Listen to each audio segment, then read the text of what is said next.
Hello दोस्तों, आर्थिक बातें में आपका बहुत-बहुत स्वागत है और आज हाज़िर हूँ आपके सामने एक फिर से एक फाइनेंस का टॉपिक लेके जिसका नाम है जीएसटी।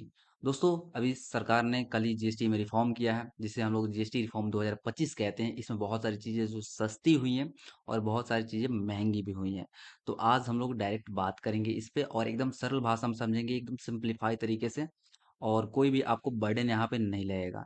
ये भी देखेंगे पहले क्या चीज़ें सस्ती थी और क्या चीज़ें महँगी थी और अब वो किस स्लैब में आ गई हैं। पहले 4 स्लैब थे, 5%, 12%, 18% और 28%। यहाँ पे एक स्लैब को बहुत ज़्यादा बढ़ाया गया, उसके बारे में हम लोग बात करेंगे इस वीडियो में और साथ ही साथ इसके क्या फ़ायदे हैं, क्या नुकसान हैं और फाइनल कंक्लूज़न की भी हम लोग बात करेंगे। तो चलिए दोस्तों वीडियो में हम लोग आगे बढ़ते हैं।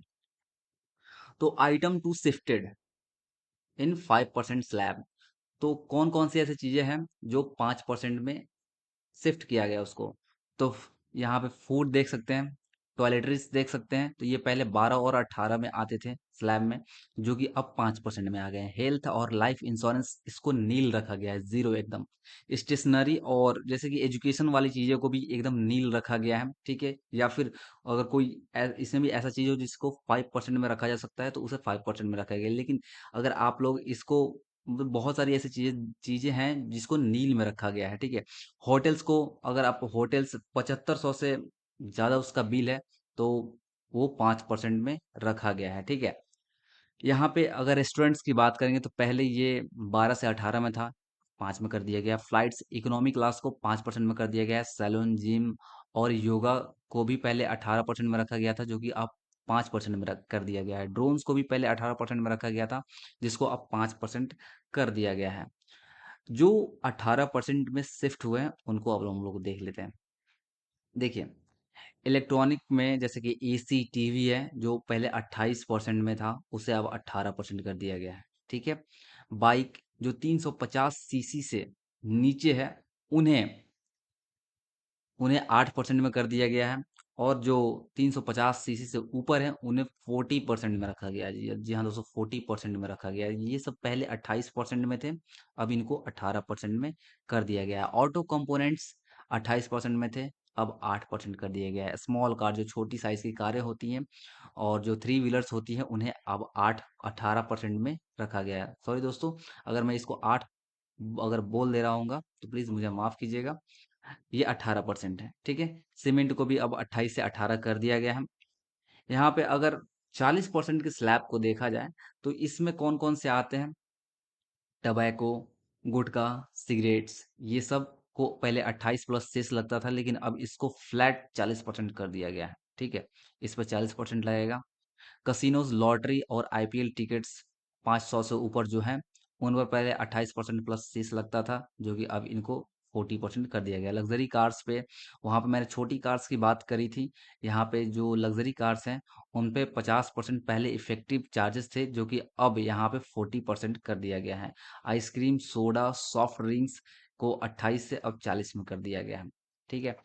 तो ये थे कुछ आइटम्स जो कि आप डायरेक्टली आपके पॉकेट पे इफेक्ट करते थे।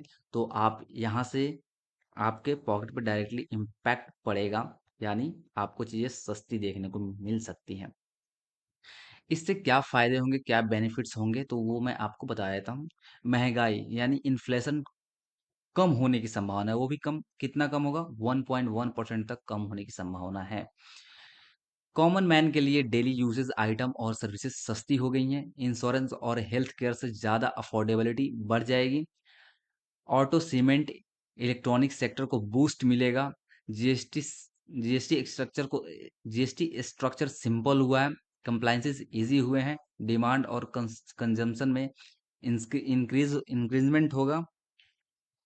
जीएसटी रिफॉर्म 2025 के नुकसान। चलिए अब नुकसान के बारे में हम लोग जानते हैं। गवर्नमेंट को लगभग एक साल में 48,000 करोड़ रेवेन्यू का लॉस होगा। लग्जरी और since good like tobacco, casinos और लग्जरी कार्स महंगे हो जाएंगे। रेवेन्यू शॉर्टफॉल से फिजिकल डेफिसिट पे प्रेशर पड़ेगा। हाई स्लैब्स आइटम की डिमांड गिर सकती है। इम्प्लीमेंटेशन और ट्रांजिशन चैलेंजेस बिजनेस के लिए बढ़ेंगे। और अब फाइनल कंक्लूजन की बात करेंगे अगर हम लोग, तो यहाँ पे देखिए, major steps toward simplification of GST slabs two, यानी 2 स्लैब्स ही रखे गए हैं। ठीक है।